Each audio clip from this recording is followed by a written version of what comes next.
अस्सलामु अलैकुम रहमतुल्लाह।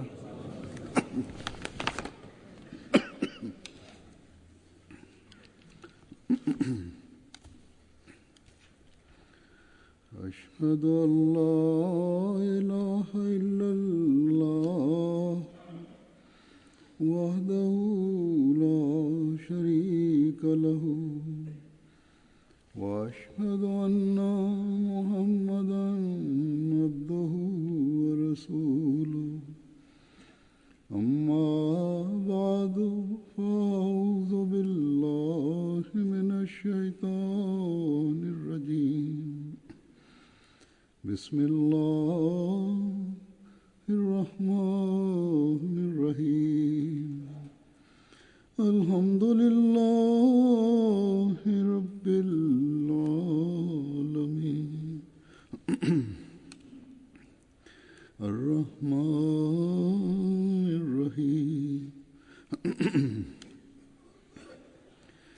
मालिकि यौमिद्दीन इय्याका नअबुदु व इय्याका नस्तईन इहदिनस सिरातल मुस्तक़ीम सिरातल लज़ीना अनअमता अलैहिम गैरिल मग़्दूबि अलैहिम वलद्दाल्लीन।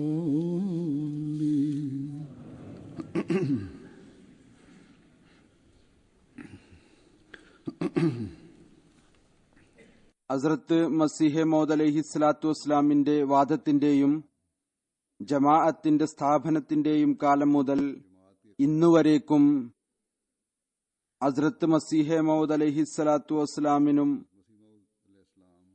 അദ്ദേഹത്തിൽ വിശ്വസിക്കുന്നവരിലും മുസ്ലിങ്ങളുടെ ഭാഗത്തു നിന്ന് തുടർച്ചയായി ഈ ആരോപണം ഉന്നയിക്കപ്പെടുന്നു. ഹസ്രത്ത് മസീഹ് മൗഊദ് അലൈഹിസ്സലാത്തു വസ്സലാം തന്നെ സ്വയം നബി എന്ന് പറഞ്ഞുകൊണ്ട്, അല്ലെങ്കിൽ നാം ഹസ്രത്ത് മസീഹ് മൗഊദ് അലൈഹിസ്സലാത്തു വസ്സലാമിനെ നബിയാണ് എന്ന് വിശ്വസിച്ചുകൊണ്ട് ഖത്മെ നുബുവത്തിനെ നിരാകരിച്ചിരിക്കുന്നു. എന്നാൽ യാഥാർത്ഥ്യം ഇതാണ്. നമുക്ക് അറിയാം, ഇത് നമ്മുടെ മേലുള്ള തികച്ചും അടിസ്ഥാനരഹിതമായ ഒരു ആരോപണമാണ്, കുറ്റാരോപണമാണ്. നാം ഹസ്രത്ത് മസീഹ് മൗഊദ് അലൈഹിസ്സലാത്തു വസ്സലാമിന്റെ അധ്യാപനങ്ങൾ അനുസരിച്ചുകൊണ്ട് റസൂൽ തിരുമേനി സല്ലല്ലാഹു അലൈഹി വസല്ലമയുടെ ഖാതമിയ്യത്തെ നുബുവത്തിൽ അതിനേക്കാൾ കൂടുതൽ വിശ്വസിക്കുന്നവരും അതിന്റെ കർമ്മപരമായ പ്രകടനം കാഴ്ചവെക്കുന്നവരും തങ്ങളുടെ ഹൃദയങ്ങളെ റസൂൽ തിരുമേനി സല്ലല്ലാഹു അലൈഹി വസല്ലമയോടുള്ള സ്നേഹം കൊണ്ട് നിറക്കുന്നവരും അവിടുന്ന് കൊണ്ടുവന്ന ദീനിനെ ലോകത്ത് പ്രചരിപ്പിക്കുകയും ചെയ്യുന്നവരാണ്. അത്രത്തോളം മറ്റു മുസ്ലിം വിഭാഗങ്ങൾ പ്രകടിപ്പിക്കുന്നവരോ വിശ്വസിക്കുന്നവരോ അല്ല. എന്നല്ല, മറ്റു മുസ്ലിങ്ങൾ റസൂൽ തിരുമേനി സല്ലല്ലാഹു അലൈഹി വസല്ലമയുടെ സ്ഥാനത്തെ അള്ളാഹുവിന്റെ അനുഗ്രഹത്താൽ ഹസ്രത്ത് മസീഹ് മൗഊദ് അലൈഹിസ്സലാത്തു വസ്സലാമിന്റെ അധ്യാപനങ്ങൾ കാരണത്താൽ അഹ്മദികൾ മനസ്സിലാക്കിയതിന്റെ ലക്ഷ്യത്തിൽ ഒരംശം പോലും മനസ്സിലാക്കിയിട്ടില്ല. ഏതായിരുന്നാലും ഖത്മെ നുബുവത്തിനെ അടിസ്ഥാനമാക്കി മറ്റു മുസ്ലിങ്ങളെല്ലായ്പ്പോഴും അഹ്മദികളോടുള്ള എതിർപ്പ് നടത്തിക്കൊണ്ടിരുന്നിട്ടുണ്ട്.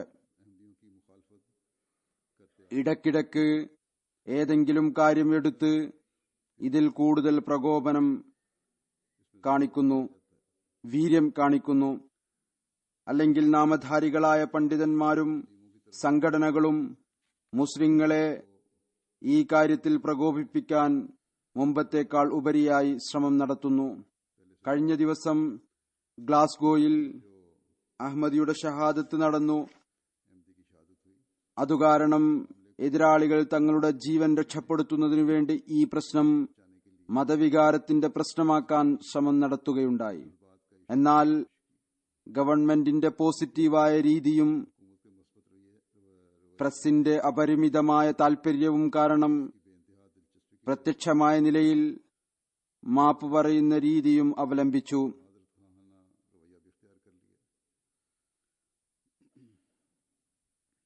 ഈ ഒരുപാട് സംഘടനകൾ എന്നല്ല ഇവിടെയുള്ള മുസ്ലിങ്ങളുടെ വലിയ സംഘടനയും, എന്നാൽ അതോടൊപ്പം തന്നെ ഈ കാര്യത്തിലും ഒരു ധാർമ്മികതയും ഇല്ലാതെ ഉറച്ചുനിന്നു, അത് പ്രകടിപ്പിക്കുകയും ചെയ്തു.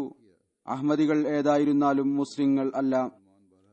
പള്ളികളിൽ ഒരതിരും ഇല്ലാതെ ഈ കാര്യം പ്രകടിപ്പിച്ചുകൊണ്ടിരിക്കുന്നു. സാധാരണ മുസ്ലിങ്ങളുടെ ഹൃദയങ്ങളിൽ ഈ കാര്യം ഇത്രത്തോളം ഇട്ടിരിക്കുന്നു, കലിമ പോലും നല്ല പോലെ അറിയാത്ത മുസ്ലിങ്ങളുടെ കുട്ടികൾ പോലും ഖതമെ നുബുവത്ത് എന്താണ് എന്ന് പോലും അറിയാത്തവർ അഹമ്മദി കുട്ടികളോട് സ്കൂളുകളിൽ പറയുന്നു, നിങ്ങൾ മുസ്ലിങ്ങൾ അല്ല. ചില ആൺകുട്ടികളും പെൺകുട്ടികളും കഴിഞ്ഞ ദിവസം എനിക്ക് എഴുതുകയുണ്ടായി, ഈ വിധത്തിലാണ് ഞങ്ങളോട് പെരുമാറുന്നത്. ഞാൻ അവരോട് ഇത് തന്നെയാണ് പറഞ്ഞത്, മുമ്പത്തേക്കാൾ ഉപരിയായി ഇസ്ലാമിന്റെ അധ്യാപനങ്ങൾ പഠിക്കുക, എന്നിട്ട് തങ്ങളുടെ സുഹൃത്തുക്കൾക്ക് പറഞ്ഞു കൊടുക്കുക, ഞങ്ങൾ മുസ്ലിങ്ങളാണ്, ഇസ്ലാമിക അധ്യാപനങ്ങൾ അനുസരിച്ച് പ്രവർത്തിക്കുന്നു.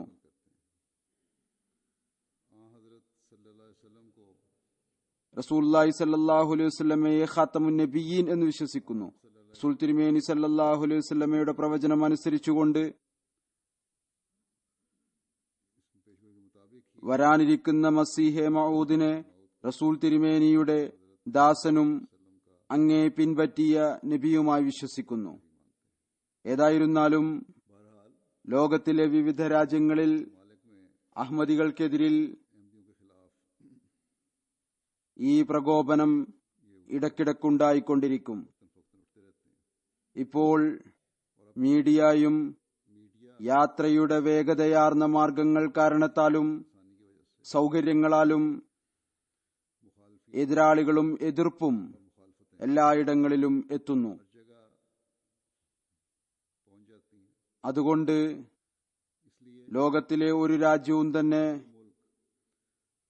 കുഴപ്പം ഉണ്ടാക്കുന്ന നാമധാരികളായ മുസ്ലിങ്ങളിൽ നിന്ന് സുരക്ഷിതമല്ല. ആഫ്രിക്കയിലും ഇവർ ഒരിക്കലും എത്തിയിട്ടില്ലാത്ത സ്ഥലങ്ങളിൽ എത്തുന്നു. അവരാകട്ടെ മതമില്ലാത്തവരായിരുന്നു, അല്ലെങ്കിൽ ക്രിസ്ത്യാനികളായിരുന്നു, അല്ലെങ്കിൽ മുസ്ലിങ്ങളായിരുന്നുവെങ്കിൽ കേവലം നാമമാത്രമായ മുസ്ലിങ്ങൾ. അവിടെ അഹമ്മദികൾ ചെന്ന് ജമാഅത്തുകൾ സ്ഥാപിക്കുകയും പള്ളികൾ നിർമ്മിക്കുകയും ചെയ്തു. ഇവർ അവിടെയും എത്തുന്നു, എന്നിട്ട് ഇവർ മുസ്ലിങ്ങളല്ല എന്ന് പറയുന്നു. ഏതായിരുന്നാലും ഇതവരുടെ ആക്രമണവും ആയുധവുമാണ്, അതവർ ഉപയോഗിച്ചുകൊണ്ടിരിക്കും. അത് കാരണം അവിടെ താമസിക്കുന്നവരും യൂറോപ്പിൽ വസിക്കുന്നവരും ഇവർ അവരുടെ പള്ളികളിലും മദ്രസകളിലും വീടുകളിലും കുടുംബങ്ങളിലും നൽകുന്ന ഈ അധ്യാപനങ്ങൾ കാരണം ഇവരുടെ കുട്ടികളുടെ ബുദ്ധിയും വിഷലിപ്തമായിക്കൊണ്ടിരിക്കുന്നു.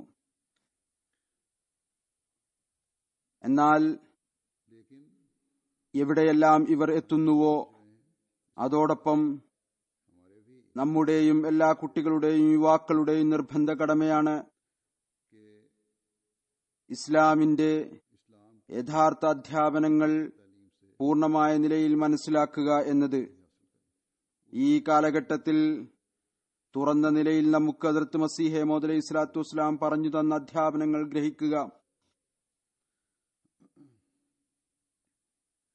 ഏതൊന്നിലാണോ അഹമ്മദിയ ജമാഅത്ത് അടിയുറച്ചു നിൽക്കുന്നത്, റസൂൽ തിരുമേനി സല്ലല്ലാഹു അലൈഹി വസല്ലം അള്ളാഹുവിന്റെ അവസാനത്തെ ശരീഅത്തോടുകൂടിയുള്ള നബിയാണ്. ശരീഅത്തിന്റെ അടിസ്ഥാനത്തിൽ അങ്ങയിൽ നുബുവത്ത് അവസാനിച്ചിരിക്കുന്നു. അതായത് ഇനിയൊരു പുതിയ ശരീഅത്തും വരുന്നതല്ല. അതുപോലെ വിശുദ്ധ ഖുർആൻ അവസാനത്തെ ശരീഅത്ത് ഗ്രന്ഥം ആണ്.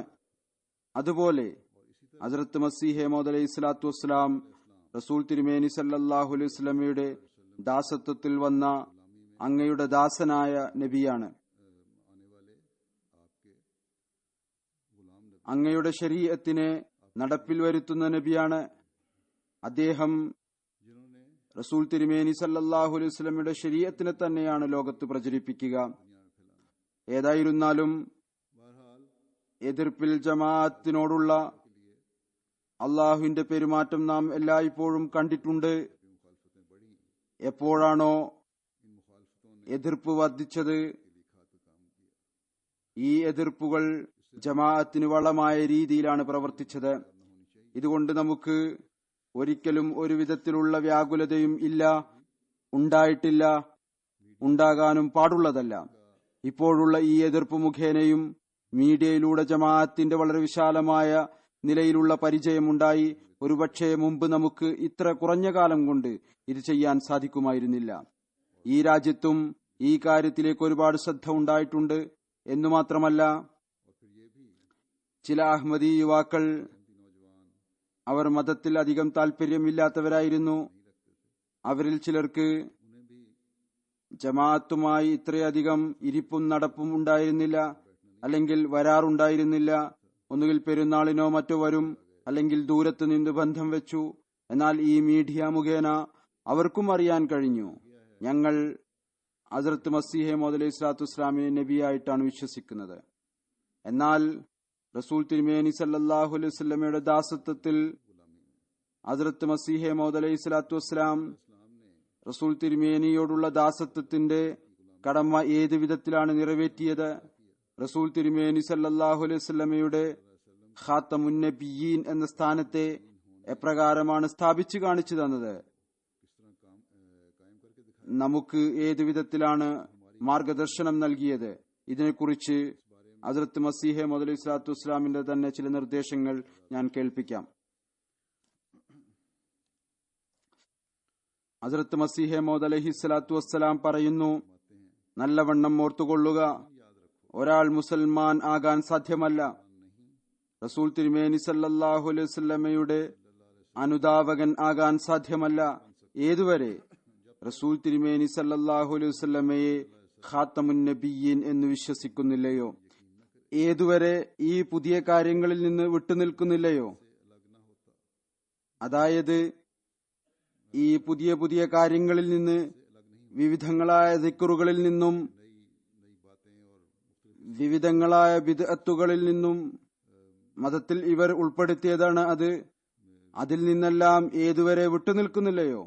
ഇതെല്ലാം ഹസ്രത്ത് മസീഹ് മൗഊദ് അലൈഹി സ്വലാത്തു വസ്സലാം കൂട്ടിച്ചേർത്തതല്ല, മറിച്ച് വിവിധ പണ്ഡിതന്മാരും പീറുമാരും ഉൾപ്പെടുത്തിയതാണ്. അവിടുന്ന് പറയുന്നു, ഏതുവരെ ഇതിൽ നിന്നെല്ലാം വിട്ടുനിൽക്കുന്നില്ലയോ, അതുപോലെ തങ്ങളുടെ നാവ് കൊണ്ടും പ്രവൃത്തി കൊണ്ടും റസൂൽ തിരുമേനി സല്ലല്ലാഹു അലൈഹി വസല്ലമയെ ഖാത്തമുൻ നബിയീൻ എന്ന് വിശ്വസിക്കുന്നില്ലയോ, അതുവരെ ഒന്നും തന്നെയല്ല. ഇത് കേവലം വെറും വാക്കുകളല്ല, മറിച്ച് കർമ്മരൂപത്തിലും റസൂൽ തിരുമേനി സല്ലല്ലാഹു അലൈഹി വസല്ലമയെ ഖാത്തമുൻ നബിയീൻ എന്ന് വിശ്വസിക്കേണ്ട ആവശ്യമുണ്ട്. ഇനി അഥവാ അങ്ങനെ വിശ്വസിക്കുന്നില്ല എങ്കിൽ അവിടുന്ന് പറയുന്നു, അയാൾ ഒന്നുമല്ല. അവിടുന്ന് പറയുന്നു, സഅദി എത്രമാത്രം നല്ല കാര്യമാണ് പറഞ്ഞത്. കെസോദോ വറ കോഷ് വസിദ് കോ സഫ വലാക്കിൻ ഫസായെ ഭർ മുസ്തഫ. അതായത് പരിത്യാഗവും തഖ്വയും സത്യതയും പവിത്രതയ്ക്കും വേണ്ടി നിർബന്ധമായും പരിശ്രമിക്കുക. എന്നാൽ ഹദ്റത്ത് മുഹമ്മദ് മുസ്തഫ സല്ലല്ലാഹു അലൈഹി വസല്ലം പറഞ്ഞു തന്ന മാർഗത്തെ മറികടക്കാൻ ശ്രമിക്കരുത്.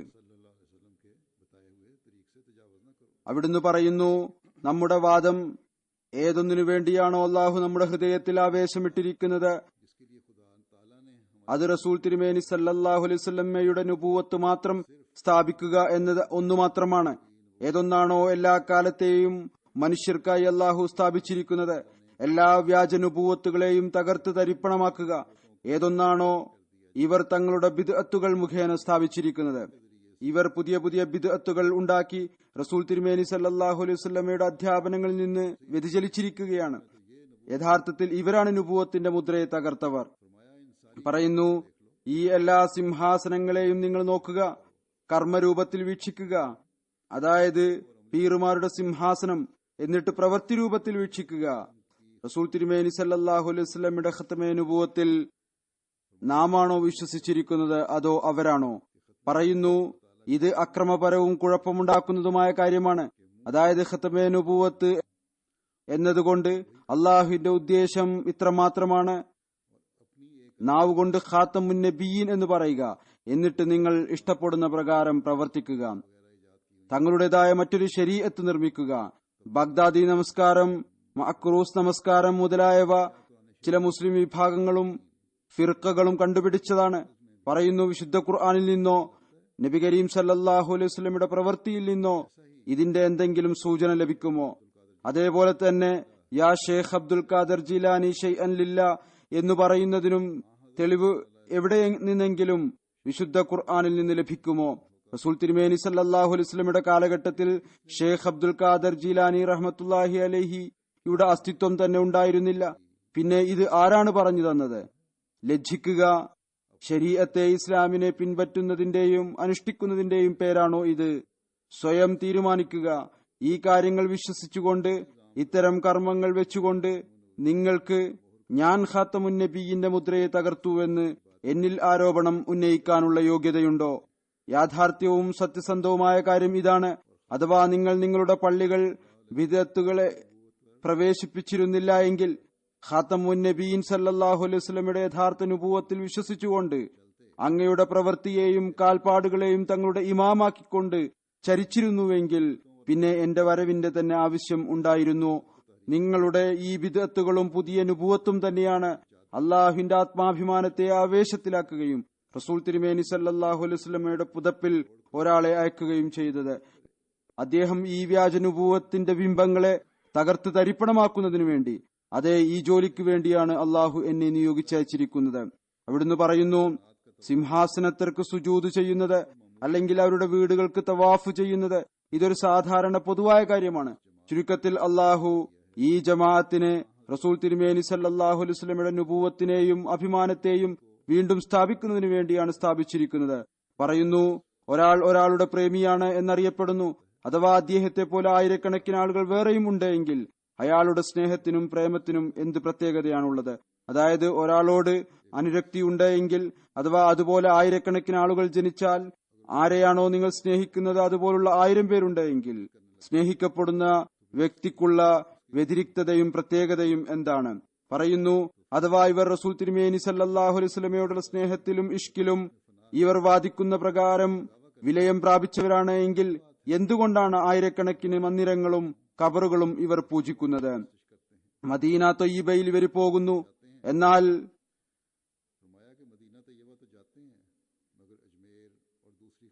അജ്മീറിലും മറ്റു മന്ദിരങ്ങളിലും നഗ്നപാതരും നഗ്നശിരസ്കരുമായി പോകുന്നു. പാക്പത്തനിലെ ജനലിലൂടെ കടന്നു പോവുകയാണെങ്കിൽ തന്നെ മോക്ഷത്തിന് മതിയായതായി എന്ന് വിശ്വസിക്കുന്നു. ഇത് ഇന്ത്യ പാക്കിലുള്ള ഒരു സ്ഥലമാണ്. അവിടെ ജനിച്ച മഹാത്മാക്കളുടെ ഖബറുകളെ ഇവർ പൂജിക്കുന്നു. അവിടെ ഇവർ പോകുന്നു. പറയുന്നു, പാക്പത്തനിലെ ജനലിലൂടെ കടന്നുപോയാൽ തന്നെ മോക്ഷത്തിന് മതിയായതാണ് എന്ന് വിശ്വസിക്കുന്നു. ഒരു കർമ്മത്തിന്റെയും ആവശ്യമില്ല. കേവലം കവാടത്തിലൂടെ ജനാലയിലൂടെ കടന്നുപോയാൽ നിങ്ങൾക്ക് മോക്ഷം ലഭിക്കും. പറയുന്നു, ഒരാൾ ഒരു കൊടി ഉയർത്തിവെച്ചിരിക്കുന്നു, മറ്റൊരാൾ മറ്റൊരു രൂപം സ്വീകരിച്ചിരിക്കുന്നു. ഈ ആളുകളുടെ ഉറൂസും മേളകളും കണ്ടുകൊണ്ട് ഒരു യഥാർത്ഥ മുസ്ലിമിന്റെ ഹൃദയം വിറകൊള്ളുന്നു. ഇവർ ഇത് എന്താണ് ഉണ്ടാക്കിയിരിക്കുന്നത്? അഥവാ അള്ളാഹുവിന് ഇസ്ലാമിനെ കുറിച്ച് ആത്മാഭിമാനം ഇല്ലായിരുന്നുവെങ്കിൽ, ഇന്നദ്ദീന ഇൻദല്ലാഹിൽ ഇസ്ലാം എന്നത് അള്ളാഹുവിന്റെ വചനം അല്ലായിരുന്നുവെങ്കിൽ, അവൻ ഇന്നാ നഹ്നു നസ്സൽന ദിക്റ വ ഇന്നാ ലഹു ലഹാഫിളൂൻ എന്ന് പറഞ്ഞില്ലായിരുന്നുവെങ്കിൽ ഇസ്ലാമിന്റെ അവസ്ഥ ഇന്ന് തീർച്ചയായും അത് തിരോഭവിക്കുന്നതിൽ ഒരു സംശയവുമില്ലാത്ത വിധം ആയി മാറുമായിരുന്നു. എന്നാൽ അള്ളാഹുവിന്റെ ആത്മാഭിമാനം ആവേശത്തിലായി അവന്റെ കാരുണ്യത്തിലും സംരക്ഷണ വാഗ്ദാനത്തിന്റെ തേട്ടവും റസൂൽ തിരുമേനി സല്ലല്ലാഹു അലൈഹി വസല്ലമയുടെ പ്രതിബിംബത്തെ വീണ്ടും ഇറക്കാൻ ഉദ്ദേശിച്ചു. എന്നിട്ട് ഈ കാലഘട്ടത്തിൽ അങ്ങയുടെ നുബുവത്തിനെ പുതുതായ രീതിയിൽ പുനഃസ്ഥാപിച്ചു കാണിക്കുന്നതിനു വേണ്ടി അങ്ങനെ അവൻ ഈ ജമാഅത്തിനെ സ്ഥാപിച്ചു. എന്നെ മഹ്ദിയും നിയോഗിതനുമാക്കി അയച്ചു. അതുപോലെ മസീഹെ മൗഊദ് അലൈഹി സ്വലാത്തു വസ്സലാമിന്റെ യഥാർത്ഥത്തിലുള്ള ഉദ്ദേശവും ലക്ഷ്യവും വിവരിച്ചുകൊണ്ടൊരവസരത്തിൽ അവിടുന്ന് പറയുന്നു, നമ്മുടെ യഥാർത്ഥത്തിലുള്ള ഉദ്ദേശവും ലക്ഷ്യവും റസൂൽ തിരുമേനി സല്ലല്ലാഹു അലൈഹി വസല്ലമയുടെ പ്രൗഢിയെ പ്രകടിപ്പിക്കുക എന്നതാണ്. അങ്ങയുടെ മഹത്വം സ്ഥാപിക്കുക എന്നതാണ്. നമ്മുടെ സ്മരണ അനുബന്ധം മാത്രമാണ്. കാരണം റസൂൽ തിരുമേനിയിൽ ആകർഷണത്വത്തിന്റെയും പ്രയോജനത്തിന്റെയും കഴിവുണ്ട്. ഈ പ്രയോജനത്തിലാണ് നമ്മുടെ സ്മരണ നിലനിൽക്കുന്നത്. അതായത് റസൂൽ തിരുമേനി സല്ലല്ലാഹു അലൈഹി വസല്ലമയിൽ അനുഗ്രഹം എത്തിക്കുവാനും പ്രയോജനം എത്തിക്കാനും ഉള്ള കഴിവുണ്ട്. അവിടുന്ന് പറയുന്നു, ഈ അനുഗ്രഹത്തിന്റെയും പ്രയോജനത്തിലും ആണ് എന്റെ സ്മരണയും വന്നത്. ഇത് റസൂൽ തിരുമേനി സല്ലല്ലാഹു അലൈഹി വസല്ലമയുടെ അനുഗ്രഹം തന്നെയാണ് ഹദ്റത്ത് മസീഹ് മൗഊദ് അലൈഹി സ്വലാത്തു വസ്സലാമിന് സ്ഥാനം നൽകിയത്.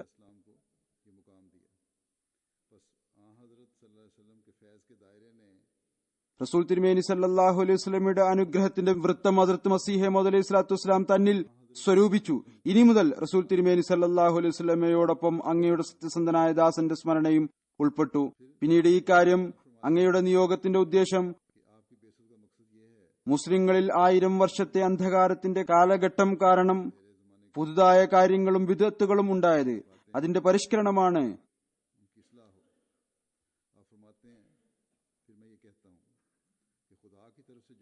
തന്റെ ആഗമനം എന്ന് വിവരിച്ചുകൊണ്ട് അവിടുന്ന് പറയുന്നു, വീണ്ടും ഞാൻ പറയുന്നു, അള്ളാഹുവിന്റെ ഭാഗത്തു നിന്ന് വരുന്നവർ മോശമായ ഒരു കാര്യവും പറയുകയില്ല. അവർ ഇത് മാത്രമാണ് പറയുന്നത്: അള്ളാഹുവിനെ ആരാധിക്കുക, സൃഷ്ടികൾക്ക് നന്മ ചെയ്യുക, നമസ്കരിക്കുക, അതുപോലെ മതത്തിൽ ഉണ്ടായിട്ടുള്ള തെറ്റുകൾ എടുത്തുകളയുക. അതുകൊണ്ട് ഈ കാലത്ത് ഞാൻ വന്നിരിക്കുന്നത് ഞാൻ ഇത്തരം തെറ്റുകളെ പരിഷ്കരിക്കുന്നതിനു വേണ്ടിയാണ് അയക്കപ്പെട്ടിരിക്കുന്നത്. ഏതൊന്നാണോ ഫേജ് ഔവജിന്റെ കാലഘട്ടത്തിൽ ഉണ്ടായിത്തീർന്നത്. മുസ്ലിങ്ങളിൽ അന്ധകാലത്തിന്റെ ഒരു കാലഘട്ടം ഉണ്ടായി. അതിൽ ഉണ്ടായ കാര്യങ്ങളിൽ ഏറ്റവും വലിയ തെറ്റിതാണ് അള്ളാഹുവിന്റെ മഹത്വവും പ്രഭാവവും മണ്ണോട് ചേർത്തിരിക്കുന്നു. റസൂൽ തിരുമേനി സല്ലല്ലാഹു അലൈഹി വസല്ലമയുടെ സത്യതയും സുപ്രധാനവും ഉന്നതവുമായ തൗഹീദിന്റെ അധ്യാപനങ്ങളെ സംശയാസ്പദമാക്കിയിരിക്കുന്നു. ഒരു ഭാഗത്ത് ക്രിസ്ത്യാനികൾ പറയുന്നു, യേശു ജീവിച്ചിരിക്കുന്നു.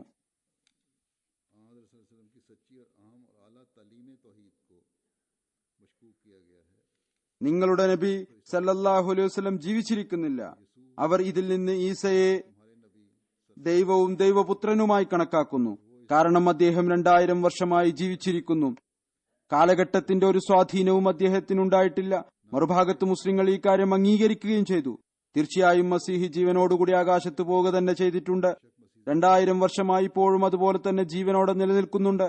അദ്ദേഹത്തിന്റെ അവസ്ഥയിലോ രൂപത്തിലോ ഏതെങ്കിലും മാറ്റമോ വ്യത്യാസമോ ഇല്ല, ഉണ്ടായിട്ടില്ല. റസൂൽ തിരുമേനി സല്ലല്ലാഹു അലൈഹി വസല്ലം മരിച്ചുപോയി. ഞാൻ സത്യമായും പറയുന്നു, എന്റെ ഹൃദയം വിറച്ചുപോകുന്നു. ഞാൻ ഏതെങ്കിലും ഒരു മുസൽമാൻ മൗലവിയുടെ വായിൽ നിന്ന് റസൂൽ തിരുമേനി മരിച്ചുപോയി എന്ന വാക്കുകൾ കേൾക്കുമ്പോൾ ജീവനുള്ള നബിയെ മൃതമാക്കുകയുണ്ടായി. ഇതിനേക്കാൾ വലിയ അപമാനവും അനാദരവും ഇസ്ലാമിന് മറ്റെന്താണ് ഉള്ളത്? എന്നാൽ ഈ തെറ്റ് സ്വയം മുസ്ലിങ്ങളുടേത് തന്നെയാണ്. അവർ വിശുദ്ധ ഖുർആന്റെ വ്യക്തമായ ആയത്തുകൾക്കെതിരിൽ ഒരു പുതിയ കാര്യം ഉണ്ടാക്കിയെടുത്തു. വിശുദ്ധ ഖുർആനിൽ മസീഹിന്റെ മരണത്തെക്കുറിച്ച് വളരെ വ്യക്തമായ നിലയിൽ വിവരിച്ചിട്ടുണ്ട്. എന്നാൽ യഥാർത്ഥത്തിൽ ഈ തെറ്റിന്റെ തിരുത്തൽ എനിക്ക് വേണ്ടി വെച്ചതായിരുന്നു. കാരണം എന്റെ പേര് അള്ളാഹു ഹക്കം എന്നാണ് വെച്ചിരിക്കുന്നത്. അതുകൊണ്ട് ആരാണോ ഈ വിധിക്ക് വേണ്ടി വരുന്നത്, അദ്ദേഹം തന്നെയായിരിക്കും ഈ തെറ്റിനെ ഇല്ലാതാക്കുക. ലോകം അദ്ദേഹത്തെ സ്വീകരിച്ചില്ല, എന്നാൽ അള്ളാഹു അദ്ദേഹത്തെ സ്വീകരിക്കും. ശക്തിമത്തായ ആക്രമണങ്ങളിലൂടെ അദ്ദേഹത്തിന്റെ സത്യതയെ വെളിപ്പെടുത്തുകയും ചെയ്യും. ഇത്തരത്തിലുള്ള കാര്യങ്ങൾ ലോകത്തിന് ഒരുപാട് നഷ്ടം വരുത്തിയിട്ടുണ്ട് പറയുന്നു. എന്നാൽ ഇപ്പോൾ സമയം വന്നിരിക്കുന്നു, ഈ എല്ലാ കളവും വെളിപ്പെടും. അള്ളാഹു ആരെയാണോ ഹക്കം ആയി അയച്ചിരിക്കുന്നത്, അദ്ദേഹത്താൽ ഈ കാര്യം ഇനി മറഞ്ഞിരിക്കുകയില്ല. വയറ്റാട്ടിയിൽ നിന്ന് വയർ മറഞ്ഞു നിൽക്കുമോ? വിശുദ്ധ ഖുർആൻ വ്യക്തമായ വിധി നൽകിയിരിക്കുന്നു. അവസാന ഖലീഫ മസീഹെ മൗഊദായിരിക്കും. അദ്ദേഹം വന്നിരിക്കുന്നു. ഇനിയും ആരെങ്കിലും ഈ കാര്യങ്ങളിൽ അന്ധകാര കാലഘട്ടത്തെ പോലെ നിൽക്കുകയാണെങ്കിൽ അയാൾ സ്വയം നഷ്ടം അനുഭവിക്കുമെന്ന് മാത്രമല്ല, മറിച്ച് ഇസ്ലാമിന് നഷ്ടം ഉണ്ടാക്കുന്ന ആളായി പരിഗണിക്കപ്പെടും. യഥാർത്ഥത്തിൽ ഈ തെറ്റും അവിശുദ്ധമായ വിശ്വാസവും ലക്ഷക്കണക്കിന് ആളുകളെ മുർത്തദ്ദാക്കിയിരിക്കുന്നു. ഈ കാര്യം ഇസ്ലാമിനെ വളരെയധികം അപമാനിച്ചു. റസൂൽ തിരുമേനി സല്ലല്ലാഹു അലൈഹി വസല്ലമയെ അപമാനിച്ചു. എപ്പോഴാണോ ഇവർ അംഗീകരിച്ചത്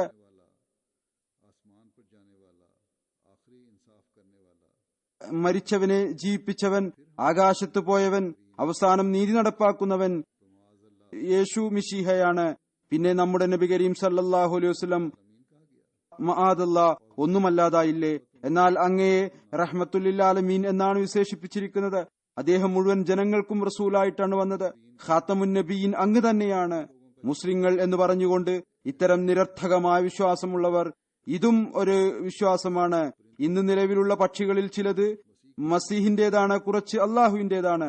നഊദു ബില്ലാഹി മിൻ ദാലിക്. ഞാൻ ഒരിക്കൽ ഒരു തൗഹീദ്വാദിയോട് ചോദിച്ചു, ഇപ്പോൾ 2 മൃഗങ്ങളെ മുന്നിൽ വെച്ചാൽ ഇതിൽ അള്ളാഹുവിന്റേതേതാണ് മസീഹിന്റേതേതാണ് എന്ന് ചോദിച്ചാൽ എങ്ങനെ തിരിച്ചറിയും? അയാൾ പറഞ്ഞു, അതെല്ലാം കൂടിക്കലർന്നിരിക്കുകയാണ്.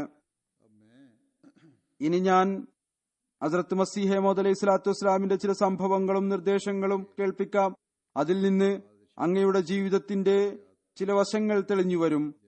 അറിയാൻ സാധിക്കും അദ്ദേഹം തന്റെ നേതാവും യജമാനരും ആയ ഹദ്റത്ത് മുഹമ്മദ് മുസ്തഫ സല്ലല്ലാഹു അലൈഹി വസല്ലമയുടെ സ്ഥാനവും മാനവും കേവലം വൈജ്ഞാനികവും ബുദ്ധിപരവുമായ നിലയിൽ മാത്രമല്ല സ്ഥാപിച്ചിരുന്നത്, മറിച്ച് ഇസ്ലാമിക അധ്യാപനങ്ങളുടെ കർമ്മപരമായ പ്രകടനവും അങ്ങയുടെ അധ്യാപനങ്ങളിൽ നിന്ന് കാണാൻ സാധിക്കും. ഒരിക്കൽ അബ്ദുൽ ഹക്ക് എന്നു പേരുള്ള ഒരു യുവാവായ കോളേജ് വിദ്യാർത്ഥി, മുമ്പ് അദ്ദേഹം മുസൽമാനായിരുന്നു, പിന്നീട് ക്രിസ്ത്യാനിയായി. ഇതുപോലെ ഹദ്റത്ത് മസീഹ് മൗഊദ് ഇസ്ലാം പറയുകയുണ്ടായി, ഒരുപാട് പേർ ഇസ്ലാം ഉപേക്ഷിക്കുകയും ക്രിസ്ത്യാനികളാവുകയും ചെയ്തു. ഈ കാര്യങ്ങൾ കാരണം ഇദ്ദേഹവും അതിൽപ്പെട്ട ക്രിസ്ത്യാനിയായി തീർന്ന ആളായിരുന്നു. സത്യം അന്വേഷിച്ചുകൊണ്ട് അല്ലെങ്കിൽ വെറുതെ വൈജ്ഞാനികമായ അന്വേഷണത്തിനായി കാദിയാനിൽ വന്നു. ഹദ്റത്ത് മസീഹ് മൗഊദ് അലൈഹി സ്വലാത്തു വസ്സലാമിന്റെ അവിടെ കുറച്ചുകാലം താമസിച്ചു. വിവിധ കൂടിക്കാഴ്ചകളിൽ ഹദ്റത്ത് മസീഹ് മൗഊദ് അലൈഹി സ്വലാത്തു വസ്സലാം അദ്ദേഹത്തിന് പ്രശ്നങ്ങൾ വിവരിച്ചു കൊടുക്കുമായിരുന്നു. ഒരിക്കൽ അദ്ദേഹം പറഞ്ഞു, ഒരിക്കൽ ക്രിസ്ത്യാനിയുടെ മുമ്പിൽ അങ്ങയുടെ പേര് പറഞ്ഞപ്പോൾ അയാൾ താങ്കളെ ചീത്ത പറയുകയുണ്ടായി. ആ യുവാവ് പറയുന്നു, എനിക്ക് അത് വളരെയധികം അനിഷ്ടകരമായി തോന്നി. ഈ വാക്കുകൾ കേട്ട് ഹദ്റത്ത് മസീഹ് മൗഊദ് അലൈഹി സ്വലാത്തു വസ്സലാം മറുപടി പറഞ്ഞു, ഇത് അങ്ങയുടെ ഉന്നതമായ സ്വഭാവ ഗുണമാണ് പ്രകടിപ്പിക്കുന്നത്. അവിടുന്ന് പറയുന്നു, ചീത്ത വിളിക്കുന്നു, എനിക്കതൊരു പ്രശ്നമല്ല. ഒരുപാട് കത്തുകൾ ചീത്ത വിളിച്ചുകൊണ്ട് എനിക്ക് വരുന്നു. അതിന് എനിക്ക് ടാക്സ് നൽകേണ്ടതായി വരുന്നു. തുറക്കുമ്പോൾ തെറിയായിരിക്കും. വിളംബരങ്ങളിൽ ചീത്ത വിളിക്കുന്നു. ഇന്നും ഇത് തന്നെയാണ് അവസ്ഥ. പാകിസ്ഥാനിൽ വലിയ വലിയ പരസ്യങ്ങൾ നൽകുന്നു. ഇപ്പോൾ തുറന്ന കവറുകളിൽ ചീത്ത വിളിച്ചുകൊണ്ട് എഴുതുന്നു. എന്നാൽ ഈ കാര്യങ്ങൾ കൊണ്ട് എന്ത് സംഭവിക്കാനാണ്? അള്ളാഹുവിന്റെ പ്രകാശം അണഞ്ഞുപോകുമോ? എപ്പോഴും നബിമാരോടും സത്യാത്മാക്കളോടും നന്ദിയില്ലാത്തവർ ഈ പെരുമാറ്റം തന്നെയാണ് കാഴ്ചവെച്ചിട്ടുള്ളത്. നാം ആരുടെ കാൽപ്പാടിലാണോ വന്നിരിക്കുന്നത്, മസീഹ് നാസിരി, അദ്ദേഹത്തോട് എങ്ങനെയാണ് പെരുമാറിയത്? ഇദ്ദേഹം ക്രിസ്ത്യാനിയായിരുന്നു, അതുകൊണ്ടാണ് മസീഹിന്റെ ഉദാഹരണം നൽകിയത്. അദ്ദേഹത്തോടും ഈ വിധത്തിലാണ് പെരുമാറിയത്. ചീത്ത വിളിച്ചിരുന്നു, അക്രമം ചെയ്തു, കുരിശിൽ കയറ്റി. പറയുന്നു, നമ്മുടെ നബി കരീം സല്ലല്ലാഹു അലൈഹി വസല്ലമയോട് ഏതു വിധത്തിലാണ് പെരുമാറിയത്? ഇപ്പോഴും ദുഷ്പ്രകൃതക്കാരായ ആളുകൾ ചീത്ത വിളിക്കുന്നു. ഞാൻ മനുഷ്യ സമൂഹത്തിന്റെ യഥാർത്ഥ നന്മ കാക്ഷിക്കുന്ന ആളാണ്. എന്നെ ആരാണോ ശത്രുവായി കാണുന്നത്, അയാൾ സ്വയം തന്റെ ജീവന്റെ ശത്രുവാണ്. ഞാൻ പറഞ്ഞതുപോലെ ഈ അബ്ദുൽ ഹക്ക് എന്നു പേരുള്ള വ്യക്തി കുറച്ചു ദിവസം അവിടെ താമസിച്ചു. അങ്ങുമായി സംസാരം നടന്നുകൊണ്ടിരുന്നു. അവിടുന്ന് അദ്ദേഹത്തിന്റെ വിവിധ ചോദ്യങ്ങൾക്കുള്ള മറുപടി നൽകിക്കൊണ്ടിരുന്നു. ഒരു ദിവസം ഹദ്റത്ത് മസീഹ് മൗഊദ് അലൈഹി സ്വലാത്തു വസ്സലാം അദ്ദേഹത്തോട് പറഞ്ഞു, ഞാൻ താങ്കളോട് കൂടെ കൂടെ ഇത് തന്നെയാണ് പറയുന്നത്. ഏതുവരെ താങ്കൾക്ക് ഒരു കാര്യം മനസ്സിലാകുന്നില്ലയോ അത് താങ്കൾ കൂടെ കൂടെ ചോദിക്കുക. അതല്ല എങ്കിൽ താങ്കൾ ഒരു കാര്യം മനസ്സിലാക്കാതെ അത് മനസ്സിലായി എന്ന് പറയുന്നത് ശരിയായ രീതിയല്ല. അതിന്റെ ഫലം മോശമായിരിക്കും. ഇത് അങ്ങയുടെ വിശാലതയായിരുന്നു. കൂടെ കൂടെ അങ്ങയോട് ചോദിക്കാൻ പറയുക എന്നത്. ഹദ്റത്ത് മസീഹ് മൗഊദ് അലൈഹി സ്വലാത്തു വസ്സലാമിന് ആളുകൾക്ക് സത്യം വെളിപ്പെടണം, അവർ അത് സ്വീകരിക്കുകയും ചെയ്യണം എന്ന അതിയായ ആഗ്രഹം ഉണ്ടായിരുന്നു. ഈ യുവാവ് സിറാജുദ്ദീൻ ഈസായിയെയും അറിയുമായിരുന്നു. അയാൾ ഹദ്റത്ത് മസീഹ് മൗഊദ് അലൈഹി സ്വലാത്തു വസ്സലാമിനോട് ചോദ്യം ചോദിച്ചിരുന്നു. പിന്നീട് അവിടുന്ന് അതിന് മറുപടിയും നൽകി. അത് പ്രസിദ്ധീകരിക്കുകയും ചെയ്തു. അതിനെ പരാമർശിച്ചുകൊണ്ട് ഹദ്റത്ത് അഖ്ദസ് മസീഹ് മൗഊദ് അലൈഹി സ്വലാത്തു വസ്സലാം പറയുന്നു, ഇവിടെ വന്ന സിറാജുദ്ദീൻ അപ്രകാരമാണ് ചെയ്തത്. അതുകൊണ്ട് അയാൾ ഒരു പ്രയോജനവും എടുത്തില്ല. അതായത് ആദ്യം ചോദ്യം ചോദിച്ച് നിശബ്ദനായിരിക്കും, കൂടുതലായി ഒന്നും ചോദിക്കുമായിരുന്നില്ല. ഇവിടെ വന്നു അയാൾ പ്രയോജനം ഒന്നും തന്നെ എടുത്തില്ല. എല്ലാ കാര്യത്തിനും അതെ എന്ന് തന്നെ പറഞ്ഞുകൊണ്ടിരുന്നു. നല്ല നീയത്തോടുകൂടി ഹൃദയത്തിൽ ഉണ്ടായിരുന്ന സംശയങ്ങൾ ദൂരീകരിക്കാൻ ശ്രമിച്ചില്ല. ഹദ്റത്ത് മസീഹ് മൗഊദ് അലൈഹി സ്വലാത്തു വസ്സലാമിനോട് കൂടുതലായി ചോദ്യമൊന്നും ചോദിച്ചില്ല. എഴുതിക്കൊണ്ടുവന്നത് മാത്രം ചോദിച്ചുകൊണ്ടിരുന്നു. അല്ലെങ്കിൽ അവിടുന്ന് വിവരിച്ച കാര്യങ്ങൾക്ക് അതെ അതെ എന്ന് പറഞ്ഞുകൊണ്ടിരുന്നു. ഹദ്റത്ത് മസീഹ് മൗഊദ് അലൈഹി സ്വലാത്തു വസ്സലാം ചോദിച്ചു, ആ യുവാവിനോട് അയാൾ, അതായത് സിറാജുദ്ദീൻ, താങ്കളോട് എന്തെങ്കിലും പറഞ്ഞിരുന്നോ? താങ്കൾക്ക് അറിയാമല്ലോ. അബ്ദുൽ ഹക്ക് എന്നു പേരുള്ള വ്യക്തി പറഞ്ഞു, അതെ, അയാൾ എന്നെ തടഞ്ഞുകൊണ്ടിരുന്നു, അവിടെ പോകരുത് എന്ന് പറഞ്ഞു. ഒരാവശ്യവുമില്ല. നാം ഒരു സത്യം കണ്ടെത്തിയെങ്കിൽ, ഇയാൾ മുസ്ലിങ്ങളിൽ നിന്ന് ക്രിസ്ത്യാനിയായ ആളായിരുന്നു, നാം ഒരു സത്യം കണ്ടെത്തിയെങ്കിൽ, അതായത് ക്രിസ്തുമതം, പിന്നെ മറ്റെന്തെങ്കിലും അന്വേഷിക്കേണ്ടതിന്റെ ആവശ്യം തന്നെ എന്താണ്? അദ്ദേഹം ഇതുകൂടി പറഞ്ഞിരുന്നു, ഞാൻ വന്നപ്പോൾ അദ്ദേഹം എന്നെ യാത്രയക്കാൻ 3 മൈൽ വരെ വന്നിരുന്നു, വിയർത്തുപോയിരുന്നു. ആ ക്രിസ്ത്യാനിയെ തിരിച്ചുപോയപ്പോൾ യാത്ര പറയാൻ 3 മൈൽ വരെ ഹദ്റത്ത് മസീഹ് മൗഊദ് ഇസ്ലാം പോയിരുന്നു. ഇതും അതിഥി സൽക്കാരത്തിന്റെ ഉന്നതമായ പ്രകടനമാണ് അവിടുന്ന് കാഴ്ചവെച്ചത്. എഡിറ്റർ ബദർ ഇതിനെക്കുറിച്ച് നോട്ട് എഴുതിയിരിക്കുന്നത് ഇപ്രകാരമാണ്: സത്പ്രകൃതക്കാരായ ആളുകൾ ഹദ്റത്ത് മസീഹ് മൗഊദ് അലൈഹി സ്വലാത്തു വസ്സലാമിന്റെ സഹാനുഭൂതിയെക്കുറിച്ചും സ്നേഹത്തെക്കുറിച്ചും ചിന്തിക്കുക. അദ്ദേഹത്തിന്റെ പ്രകൃതത്തിൽ ഒരാത്മാവിനെ രക്ഷപ്പെടുത്തുന്നതിന് വേണ്ടി ഉണ്ടായിരുന്ന ആവേശത്തെക്കുറിച്ച് ചിന്തിക്കുക. 3 മൈൽ വരെ പോയത് സഹാനുഭൂതി കാരണം കൊണ്ടായിരുന്നില്ലേ? ഹദ്റത്ത് മസീഹ് മൗഊദ് സ്വല്ലല്ലാഹു അലൈഹി വസല്ലം ക്രിസ്ത്യാനിയുടെ കൂടെ പോയത് സഹാനുഭൂതി കാരണമായിരുന്നു, അയാളെ രക്ഷപ്പെടുത്തുന്നതിന് വേണ്ടി. എഴുതുന്നു, അതല്ല എങ്കിൽ മിയാ സിറാജുദ്ദീനിൽ നിന്ന് മറ്റെന്തുദ്ദേശമാണ് ഉണ്ടായിരുന്നത്? അഥവാ സത്പ്രകൃതം ഉണ്ട് എങ്കിൽ അങ്ങയുടെ ഈ സഹാനുഭൂതിയുടെ ആവേശത്തിൽ നിന്ന് തന്നെ സത്യം കണ്ടെത്താവുന്നതാണ്. നമുക്കായി ഇത്രമാത്രം സത്യസന്ധമായ സഹാനുഭൂതിയുടെ ആവേശമുള്ള വ്യക്തി, താങ്കളിൽ അള്ളാഹുവിന്റെ സമാധാനം ഉണ്ടാകട്ടെ. സമാധാനദാതാവായ മനുഷ്യ. ഹദ്റത്ത് മസീഹ് മൗഊദ് അലൈഹി സ്വലാത്തു വസ്സലാം പറയുന്നു,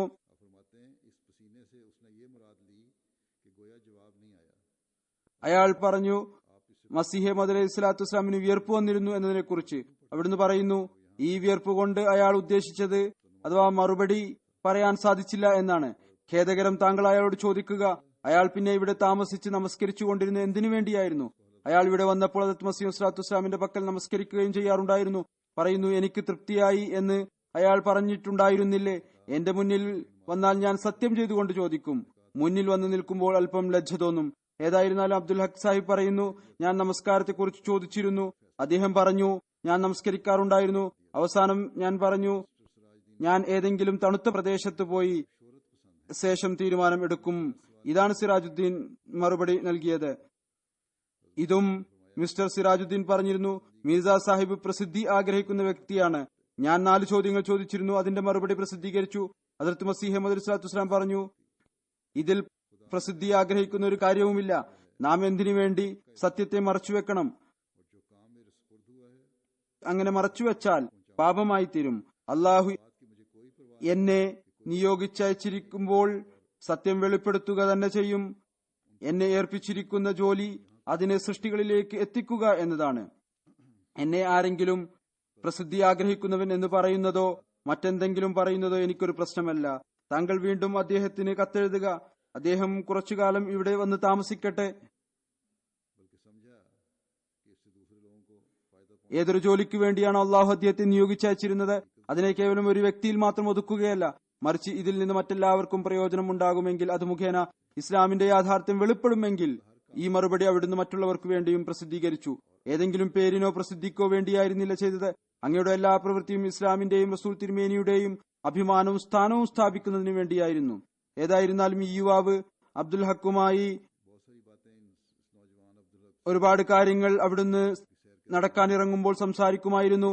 ഒരിക്കൽ ഈ കാര്യങ്ങൾ സംസാരിച്ചുകൊണ്ട്, അതായത് സിറാജുദ്ദീനെ കുറിച്ച് ചോദിച്ചുകൊണ്ട്, അവിടുന്ന് വീടിന് സമീപം എത്തിയപ്പോൾ ഹദ്റത്ത് മസീഹ് മൗഊദ് അലൈഹി സ്വലാത്തു വസ്സലാം അബ്ദുൽ ഹക്ക് സാഹിബിനെ അഭിസംബോധന ചെയ്തുകൊണ്ട് പറഞ്ഞു, താങ്കൾ ഞങ്ങളുടെ അതിഥിയാണ്. ഫോർമാലിറ്റി ഇല്ലാത്ത അതിഥിക്ക് മാത്രമേ നല്ല സൗകര്യങ്ങൾ നേടാൻ സാധിക്കുകയുള്ളൂ. താങ്കൾക്ക് എന്താവശ്യമുണ്ടെങ്കിലും എന്നോട് ഫോർമാലിറ്റി ഒന്നും കൂടാതെ പറയുക. എന്നിട്ട് ജമാഅത്തിനെ അഭിസംബോധന ചെയ്തുകൊണ്ട് പറഞ്ഞു, നോക്കൂ, ഇത് നമ്മുടെ അതിഥിയാണ്. ഇദ്ദേഹവുമായി നല്ല സ്വഭാവത്തിൽ വർത്തിക്കുക എന്നത് നിങ്ങളിൽ ഓരോരുത്തർക്കും നിർബന്ധമാണ്. ഇദ്ദേഹത്തിന് ഒരു വിധത്തിലുള്ള ബുദ്ധിമുട്ടും ഇല്ലാതിരിക്കുന്നതിന് വേണ്ടി പരിശ്രമിക്കുക. ഇത് പറഞ്ഞുകൊണ്ട് അവിടുന്ന് വീട്ടിലേക്ക് പോയി. ഓരോ വ്യക്തിയെയും വ്യക്തിപരമായ നിലയിലും അതിഥി സൽക്കാരത്തെക്കുറിച്ച് അങ്ങേക്ക് വലിയ ചിന്ത ഉണ്ടായിരുന്നു. ആരെങ്കിലും അഥവാ സത്യം അന്വേഷിച്ചുകൊണ്ടാണ് വന്നത് എങ്കിൽ, ഒന്നാമതായി അയാൾക്ക് ശരിയായ സന്ദേശം ലഭിക്കണം. രണ്ടാമതായി പ്രത്യക്ഷമായ നിലയിലുള്ള സൗകര്യം. അതും അയാൾക്ക് പൂർണ്ണമായ നിലയിൽ ലഭിക്കണം. ഒരു രോഗിയെ സന്ദർശിച്ച സംഭവം വിവരിക്കാം. എന്നാൽ ഇതിലും ഹദ്റത്ത് മസീഹ് മൗഊദ് അലൈഹി സ്വലാത്തു വസ്സലാം ദുആയെക്കുറിച്ച് ഇന്നത്തെ പീർ ഫക്കീർമാരെ പോലെ തന്റെ വലിപ്പത്തരമല്ല വിവരിച്ചത്. ഞാൻ ദുആ ചെയ്യും, എന്റെ ദുആകൾ സ്വീകരിക്കപ്പെടും എന്നല്ല പറഞ്ഞത്. മറിച്ച് അള്ളാഹുവിന്റെ ഏകത്വവും ദുആ സ്വീകാര്യതയുടെ ഫിലോസഫിയും തന്റെ അവസ്ഥ അള്ളാഹുവിന്റെ ഇംഗിതമനുസരിച്ച് ആക്കി തീർക്കുന്നതിനെ കുറിച്ചാണ് വിവരിച്ചിട്ടുള്ളത്. സംഭവം ഇപ്രകാരമാണ്. ഒരു ഖുറൈശി സാഹിബ് കുറെ ദിവസമായി രോഗിയായി ദാറുൽ അമാനിൽ ഹസ്രത്ത് ഹക്കീമുൽ ഉമ്മത്തിന്റെ പക്കൽ ചികിത്സക്കായി വന്നിരിക്കുകയായിരുന്നു. ഇത് എഴുതുന്ന ആൾ എഴുതുകയാണ്, അദ്ദേഹം പല പ്രാവശ്യം ഹസ്രത്ത് ഹുജ്ജത്തുള്ളായുടെ പക്കൽ ദുആക്ക് വേണ്ടി അപേക്ഷിച്ചു. അവിടുന്ന് പറഞ്ഞു, നാം ദുആ ചെയ്യുന്നതായിരിക്കും. പിന്നീട് ഒരു ദിവസം വൈകുന്നേരം അദ്ദേഹം ഹസ്രത്ത് ഹക്കീമുൽ ഉമ്മത്ത് മുഖേന അപേക്ഷ സമർപ്പിച്ചു. ഞാൻ ഹസ്രത്ത് മസീഹ് മൗഊദ് അലൈഹി ഇസ്ലാമിനെ സിയാറത്ത് ചെയ്യാനുള്ള അനുഗ്രഹം കരസ്ഥമാക്കാൻ ആഗ്രഹിക്കുന്നു. എന്നാൽ കാലുകളിൽ നീര് വന്നത് കാരണം ഹാജരാകാൻ സാധിക്കുകയില്ല. കാലുകൾ വീങ്ങിയിരുന്നു, അതുകൊണ്ട് നടക്കാൻ സാധ്യമല്ല. ഹസ്രത്ത് മസീഹ് മൗഊദ് അലൈഹി സ്വലാത്തു വസ്സലാം സ്വയം ഓഗസ്റ്റ് 11 ഇദ്ദേഹത്തിന്റെ വീട്ടിൽ പോയി കാണുന്നതായിരിക്കും എന്ന് വാഗ്ദാനം ചെയ്തു. അങ്ങനെ വാഗ്ദാനം പൂർത്തിയാക്കുന്നതിനു വേണ്ടി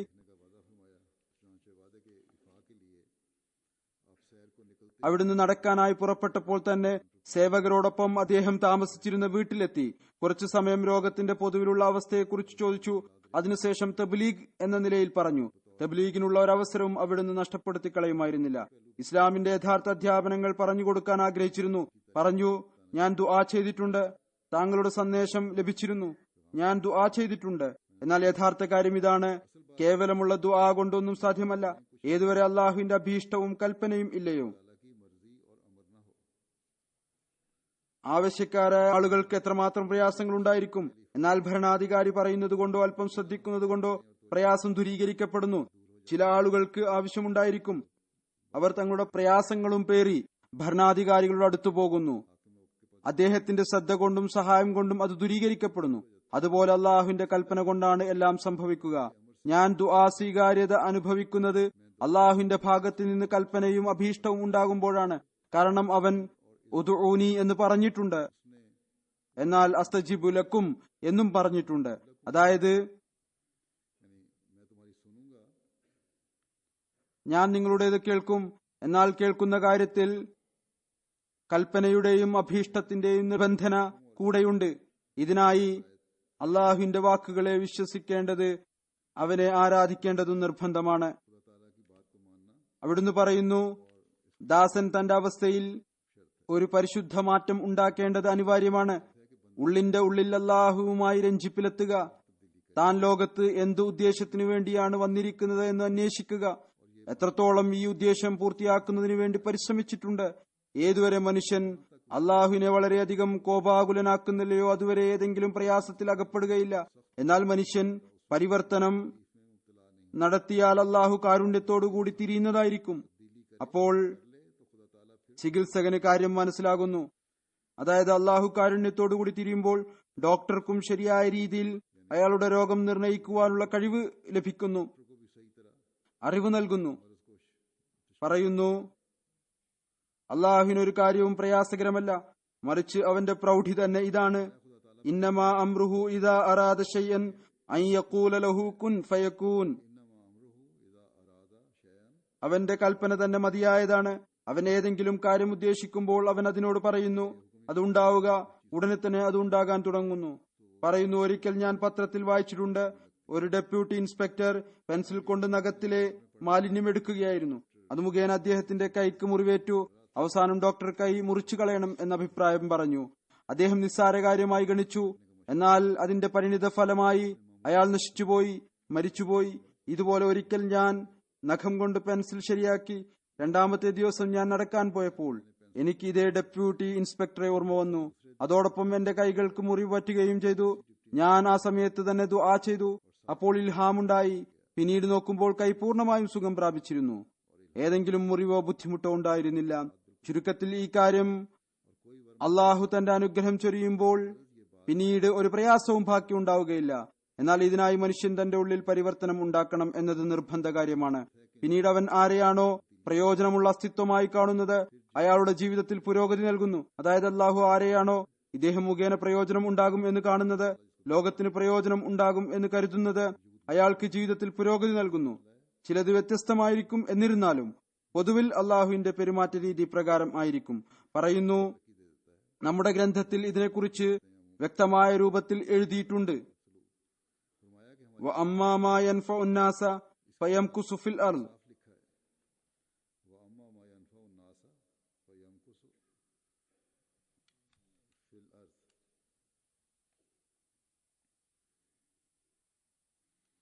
ഏതൊന്നാണോ ജനങ്ങൾക്ക് പ്രയോജനം നൽകുന്നത് അത് ഭൂമിയിൽ നിലനിൽക്കും.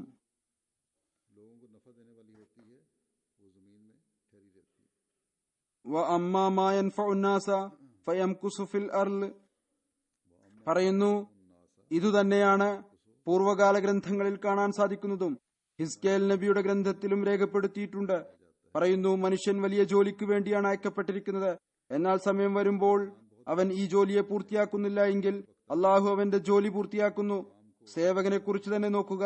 അഥവാ അയാൾ ശരിയായ രീതിയിൽ ജോലി ചെയ്യുന്നില്ല എങ്കിൽ യജമാനൻ അയാളെ പിരിച്ചുവിടുന്നു. അങ്ങനെയെങ്കിൽ അള്ളാഹു തന്റെ നിർബന്ധ കടമ നിറവേറ്റാത്ത അസ്തിത്വത്തെ എന്തിനു വേണ്ടി നിലനിർത്തണം? പറയുന്നു, നമ്മുടെ മിർസ സാഹിബ്, അതായത് ഹസ്രത്ത് മസീഹ് മദ്ദ് സ്വലാത്തു വസ്സലാമിന്റെ പിതാവ് മർഹൂം വ മഗ്ഫൂർ 50 വർഷത്തോളം ചികിത്സ നടത്തി.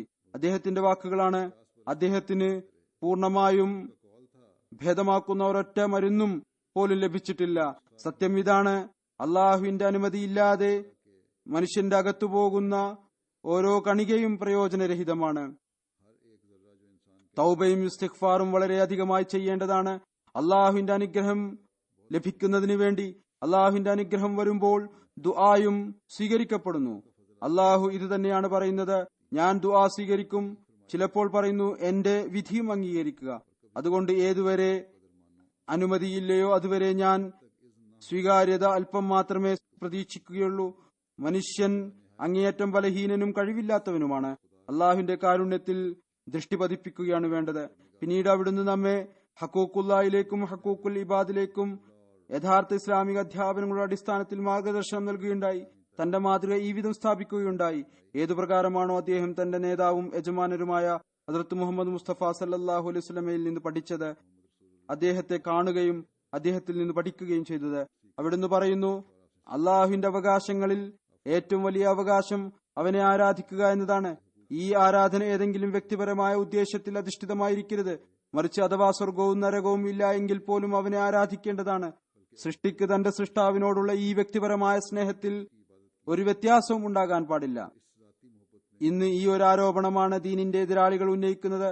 നിങ്ങൾ ദുരാഗ്രഹം പൂർത്തിയാക്കാൻ വേണ്ടിയാണ് ആരാധന നടത്തുന്നത്. അവിടുന്ന് പറയുന്നു, അള്ളാഹുവിനോടുള്ള സ്നേഹം കാരണത്താലും അനുരക്തി കാരണത്താലുമാണ് അവനെ ആരാധിക്കേണ്ടത്. പറയുന്നു, അതുകൊണ്ട് ഈ അവകാശങ്ങളിൽ നരകത്തിന്റെയോ സ്വർഗത്തിന്റെയോ ചോദ്യം ഉയരാൻ പാടില്ല. അള്ളാഹുവിനോടുള്ള കടമ നിറവേറ്റുന്നതിൽ സ്വർഗം ലഭിക്കണം നരകം ലഭിക്കണം എന്ന ചോദ്യം ഉണ്ടാകരുത്. മറിച്ച് അള്ളാഹുവിനോടുള്ള സ്നേഹം അതിന്റെ കടമയാണ് അവനെ ആരാധിക്കുക എന്നത്. അള്ളാഹുവിന്റെ അനുഗ്രഹത്തോടുള്ള കടമയാണ് അവനെ ആരാധിക്കുക എന്നത്. പറയുന്നു, മനുഷ്യ സമൂഹത്തോടുള്ള സഹാനുഭൂതിയെക്കുറിച്ച് എന്റെ വിശ്വാസം ഇതാണ്. രണ്ടാമത്തേത് മനുഷ്യനോടുള്ള സഹാനുഭൂതി കാണിക്കുക എന്നതാണ്. പറയുന്നു, എന്റെ വിശ്വാസം ഇതാണ്, ഏതുവരെ ശത്രുക്കൾക്ക് വേണ്ടി പോലും ദുആ ചെയ്യുന്നില്ലയോ അതുവരെ ഹൃദയം പൂർണ്ണമായും ശുദ്ധമായി തീരുകയില്ല. ഉദ്ഊനി അസ്തജിബ് ലക്കും എന്നതിൽ അള്ളാഹു ഒരു പരിധിയും വെച്ചിട്ടില്ല. അതായത് ശത്രുക്കൾക്കായി ദുആ ചെയ്താൽ സ്വീകരിക്കുകയില്ല എന്ന്. മറിച്ച് എന്റെ വിശ്വാസം എന്ന് പറയുന്നത് ശത്രുവിന് വേണ്ടി ദുആ ചെയ്യുക എന്നതുപോലും നബി സല്ലല്ലാഹു അലൈഹി വസല്ലമയുടെ സുന്നത്താണ്. ഹദ്റത്ത് ഉമർ റളിയല്ലാഹു അൻഹു ഇത് മുഖേനയാണ് മുസ്ലിമാൻ ആയത്. റസൂൽ തിരുമേനി സല്ലല്ലാഹു അലൈഹി വസല്ലം അദ്ദേഹത്തിനു വേണ്ടി അധികവും ദുആ ചെയ്യാറുണ്ടായിരുന്നു. അതുകൊണ്ട് ലുബ്ധ് കാണിച്ചുകൊണ്ട് വ്യക്തിപരമായ ശത്രുത കാണിക്കാൻ പാടില്ല. യഥാർത്ഥ രൂപത്തിൽ നഷ്ടം ഉണ്ടാക്കുന്നവരായി തീരരുത്. നന്ദിയുള്ള കാര്യമാണ്. നമുക്ക് 2-3 തവണയെങ്കിലും ദുആ ചെയ്തിട്ടില്ലാത്തതായ നമ്മുടെ ഒരു ശത്രുവിനെ പോലും കാണാൻ സാധ്യമല്ല. ഒരാളും അത്തരത്തിലില്ല. ഇത് തന്നെയാണ് ഞാൻ നിങ്ങളോടും പറയുന്നത്, പഠിപ്പിക്കുന്നത്. അള്ളാഹു ഇത് മുഖേന, അതായത് ആർക്കെങ്കിലും യഥാർത്ഥത്തിൽ പ്രയാസം ഏൽപ്പിക്കുന്നത് അനാവശ്യമായ ലുബ്ധിന്റെ മാർഗത്തിലൂടെ ശത്രുത കാണിക്കുന്നതിൽ നിന്ന് അവന്റെ കൂടെ മറ്റാരെയെങ്കിലും പങ്കുചേർക്കുന്നത് പോലെ അവൻ ഇഷ്ടപ്പെടാത്ത കാര്യമാണ്.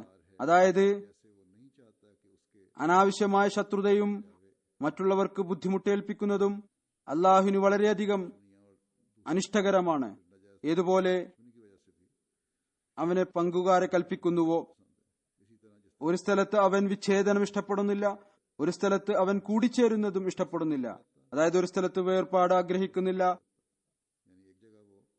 ഒരു സ്ഥലത്ത് അവൻ കൂടിച്ചേരലിന്റെ സ്ഥാനമോ ആഗ്രഹിക്കുന്നില്ല. പറയുന്നു, മനുഷ്യ സമൂഹത്തിന്റെ പരസ്പരമുള്ള വിച്ഛേദനം, തന്നോടൊപ്പം അന്യരുമായുള്ള കൂടിച്ചേരൽ, മനുഷ്യർ പരസ്പരം വേർപ്പെടുന്നതും കലഹിക്കുന്നതും ഫസാദുകൾ ഉണ്ടാക്കുന്നതും ഒരാളുടെ മുഖം ഒരു ഭാഗത്തേക്കും ഒരാളുടെ മുഖം മറ്റൊരു ഭാഗത്തേക്കായിരിക്കുന്നത് അള്ളാഹു ആഗ്രഹിക്കുന്നില്ല. ഇത് വിച്ഛേദനമാണ്. അതുപോലെ തന്നെ അന്യരുമായി തന്നെ കൂട്ടിച്ചേർക്കുന്നതും, അള്ളാഹുവിനെ മറ്റാരെങ്കിലുമായി കൂട്ടിച്ചേർക്കുന്നത്, ആരെയെങ്കിലും കൂട്ടിക്കലർത്തുന്നത്, അവനൊപ്പം നിർത്തുന്നത്, പങ്കുചേർക്കുന്നത്, ഇത് കൂട്ടിച്ചേർക്കലാണ്. അള്ളാഹു തനിക്കായി ഇതും ആഗ്രഹിക്കുന്നില്ല. മനുഷ്യരെ പരസ്പരം വേർപ്പെടുത്തുന്നത് ആഗ്രഹിക്കുന്നില്ല. അവൻ ആഗ്രഹിക്കുന്നത് പരസ്പരം ഒരുമിച്ച് വസിക്കുക എന്നതാണ്, സ്നേഹത്തോടുകൂടി ഒത്തൊരുമയോടുകൂടി വസിക്കുക എന്നാണ്. പരസ്പരം സ്വയം തുല്യരാണ് എന്ന് കരുതണം. തനിക്കായി അള്ളാഹു ആഗ്രഹിക്കുന്നത് അവൻ ഏകനാണ്, തനിച്ചുള്ളവനാണ്, അവനോടൊപ്പം ആരെയും പങ്കുചേർക്കരുത്. പറയുന്നു, ഈ ഒരു മാർഗമാണ് നിഷേധികൾക്ക് വേണ്ടി പോലും ദുആ ചെയ്യുക എന്നത്. ഇത് മുഖേന ഹൃദയം ശുദ്ധവും ഹൃദയവിശാലതയും കൈവരിക്കാൻ സാധിക്കും, ധൈര്യം ലഭിക്കും. അതുകൊണ്ട് ഏതുവരെ നമ്മുടെ ജമാഅത്ത് ഈ രൂപം അവലംബിക്കുന്നില്ലയോ അതുവരെ അവരിലും അന്യരിലും ഒരു വ്യത്യാസവുമില്ല. എന്നെ സംബന്ധിച്ചിടത്തോളം ഇത് നിർബന്ധ കാര്യമാണ്. ഏതൊരാളാണോ മറ്റൊരാളുമായി ദീനിന്റെ മാർഗത്തിൽ സൗഹൃദം ഉണ്ടാക്കുന്നത്, അയാൾ തന്റെ പ്രിയപ്പെട്ടവരെക്കാൾ താഴ്ന്ന നിലയിലുള്ളതാണ് എങ്കിൽ അയാളുടെ അങ്ങേയറ്റം സ്നേഹത്തോടും അനുകമ്പയോടും കൂടി പെരുമാറുകയും അയാളെ സ്നേഹിക്കുകയും ചെയ്യേണ്ടതാണ്. കാരണം ഇതാണ് അള്ളാഹുവിന്റെ പ്രൗഢി. കരീം, തിന്മ നിറഞ്ഞവരെയും അള്ളാഹു നല്ലവരുടെ കൂടെ പുറത്തു കൊടുക്കുന്നു. നിങ്ങൾ ഞാനുമായി ബന്ധമുള്ളവർ, നിങ്ങൾ അത്തരം ഒരു സമൂഹമാകേണ്ടതാണ്. ഏതൊന്നിനെ കുറിച്ചാണോ വന്നിരിക്കുന്നത്, ഫഇന്നഹും ഖൗമുൻ ലാ യഷ്കാ ജലീസുഹും, അവർ അത്തരം സമൂഹമാണ്, അവരുടെ കൂടെ ഇരിക്കുന്നവരും ഒരിക്കലും നിർഭാഗ്യവാന്മാരായിരിക്കുകയില്ല. ഇത് തഖല്ലഖൂ ബി അഖ്ലാഖില്ലാഹിൽ വിവരിക്കപ്പെട്ടിരിക്കുന്ന അധ്യാപനങ്ങളുടെ ചുരുക്കമാണ്. ഈ ഏതാനും കാര്യങ്ങൾ ഞാൻ വിവരിച്ചു. അദ്ദേഹം ശരിയായ ഇസ്ലാമിക അധ്യാപനങ്ങളുടെയും റസൂൽ തിരുമേനി സല്ലല്ലാഹു അലൈഹി വസല്ലമയുടെ ജീവിത മാതൃകയും അനുസരിച്ച് ആ മഹാനിധിയിൽ നിന്ന് നമ്മുടെ മുന്നിൽ വെച്ചിട്ടുള്ളതാണ്. ഇതിൽ നിന്ന് ഹദ്റത്ത് മസീഹ് മൗഊദ് അലൈഹി സ്വലാത്തു വസ്സലാം തന്നെയാണ് റസൂൽ തിരുമേനി സല്ലല്ലാഹു അലൈഹി വസല്ലമയെയും വിശുദ്ധ ഖുർആന്റെയും അധ്യാപനങ്ങൾ സ്വായത്തമാക്കാനും തന്റെ മേൽ പ്രാവർത്തികമാക്കുന്നതിന്റെയും കടമ നിർവഹിച്ചത് എന്ന് വ്യക്തമാകുന്നതാണ്.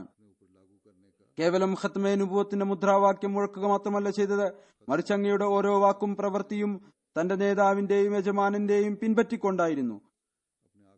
ഈ അധ്യാപനവും ശരീഅത്തും സ്ഥാപിക്കുന്നതിനു വേണ്ടിയുള്ള വേദനയാണ് അങ്ങേക്കുണ്ടായിരുന്നത്. ലോകത്തിന് അറിയുന്നതിനു വേണ്ടി ഈ മനോഹരമായ അധ്യാപനം റസൂൽ തിരുമേനി സല്ലല്ലാഹു അലൈഹി വസല്ലമയ്ക്കാണ് ഇറങ്ങിയത്. ഇതാണ് യഥാർത്ഥത്തിലുള്ള മോക്ഷം. തന്നെ വിശ്വസിക്കുന്നവരെയും അവിടുന്ന് ഇതനുസരിച്ച് പ്രവർത്തിക്കാൻ ഉപദേശിക്കുകയും മാർഗദർശനം നൽകുകയും ചെയ്തു.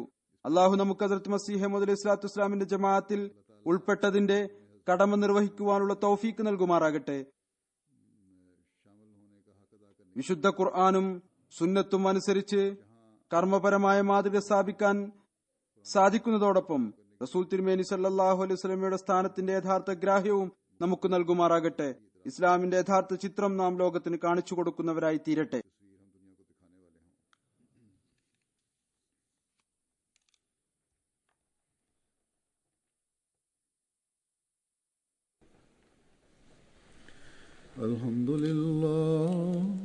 അൽഹംദുലില്ലാഹി നഹ്മദുഹു വനസ്തഈനുഹു വനസ്തഗ്ഫിറുഹു വനുഅ്മിനു ബിഹി വനതവക്കലു അലൈഹി വനഊദു ബില്ലാഹി മിൻ ശുറൂരി അൻഫുസിനാ വമിൻ സയ്യിആതി അഅ്മാലിനാ من يهده الله فلا